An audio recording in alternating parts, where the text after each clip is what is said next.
বিসমিল্লাহির রহমানির রহিম। আমরা আসছি এখন মিতরা বাস স্ট্যান্ড। আর আমরা আজকে এখানে জড়ো হয়েছি একটা উদ্দেশ্য, আমাদের নবগ্রাম বহুমুখী উচ্চ বিদ্যালয় এই প্রথম পুনর্মিলন অনুষ্ঠান হবে। আর এই পুনর্মিলন অনুষ্ঠানে আমরা 2012 সাল আসতেছি। অবশ্যই আপনারা যারা আমাদের ছোট এবং আমাদের সিনিয়র যারা আছেন অবশ্যই এই ভিডিওটা শেয়ার করে দেবেন, যেন যারা রেজিস্ট্রেশন না করছে তারা যেন দ্রুত রেজিস্ট্রেশন করে ফেলে।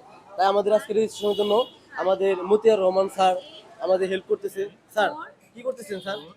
আমি এই যে নবগ্রাম স্কুলের শুরুর পর থেকে অদ্যাবধি যে সমস্ত ছাত্র পাশ করে বেরিয়েছে 2025 পর্যন্ত, এদের সকলকে নিয়ে একটা শান্তিপূর্ণ আনন্দপূর্ণ মিলন মেলার আয়োজন করতেছি আমরা। সেটা হলো নবগ্রাম বহুমুখ উচ্চ বিদ্যালয়ের ছাত্রছাত্রী পুনর্মিলনী 2026। সেটার রেজিস্ট্রেশন চলতেছে। এটা হলো মিতরা একটা ইয়ের দোকানে, খাবারের দোকানে, রেস্টুরেন্টে। এখানে অনেক ছাত্রছাত্রী আসছে। আমি সদস্য সচিব রেজিস্ট্রেশন করার জন্য আসছি। আমার সাথে আছে আমার অনেক সিনিয়র বড় ভাই, ব্যাংকের একজন উচ্চপদস্থ অবসরপ্রাপ্ত কর্মচারী, 1975 সনের ব্যাচ নারায়ণবাবু। আমরা এখানে রেজিস্ট্রেশন আসছি, আপনারা সবাই আসবেন। খুব সুন্দর একটা অনুষ্ঠান হবে, মিলন মেলা হবে। একে একজনকে দেখব, পরিচিত হব। আমাদের স্কুলের অনেক কৃতি সন্তান অনেক বড় বড় পদে পদায়ন আছে, আমরা জানি না, চিনি না।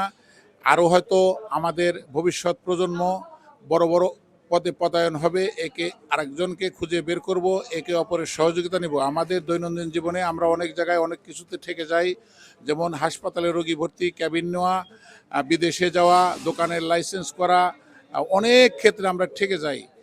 আমাদের ভাইয়েরাই যেন আমাদেরকে সহযোগিতা করতে পারে, সেই উদ্দেশ্যে আমরা সকলের নাম, ঠিকানা, ফোন নম্বর সম্মিলিত একটা স্মরণিকা প্রকাশ করব। এখানে অংশগ্রহণকারী সকল প্রাক্তন ছাত্রছাত্রীদের নাম ঠিকানা থাকবে।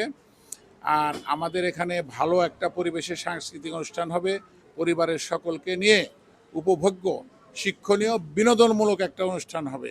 এখানে সকালের উন্নত মানের নাস্তার ব্যবস্থা করেছি এবং দুপুরে উন্নত মানের লাঞ্চের ব্যবস্থা করেছি। আপনারা সকলেই মিলন মেলায় অংশগ্রহণ করবেন, আমাদের মিলন মেলাকে সফলতা দান করবেন। ধন্যবাদ সকলকে।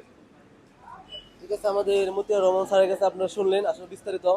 অবশ্যই এই ভিডিওটা যারা দেখছেন তারা সবাই শেয়ার করে দিবেন, যেন পুরো আমাদের নবগ্রাম স্কুলে 1942 সালে প্রতিষ্ঠিত লগ্ন থেকে আজ পর্যন্ত 2024 সালে ব্যাচ পর্যন্ত সবাই যেন রেজিস্ট্রেশন করে এবং সবাই যেন স্বতঃস্ফূর্তভাবে এই অনুষ্ঠানে অংশগ্রহণ করে এই আশা ব্যক্ত করে আজকে ভিডিওটা এই পর্যন্ত। ধন্যবাদ সকলকে।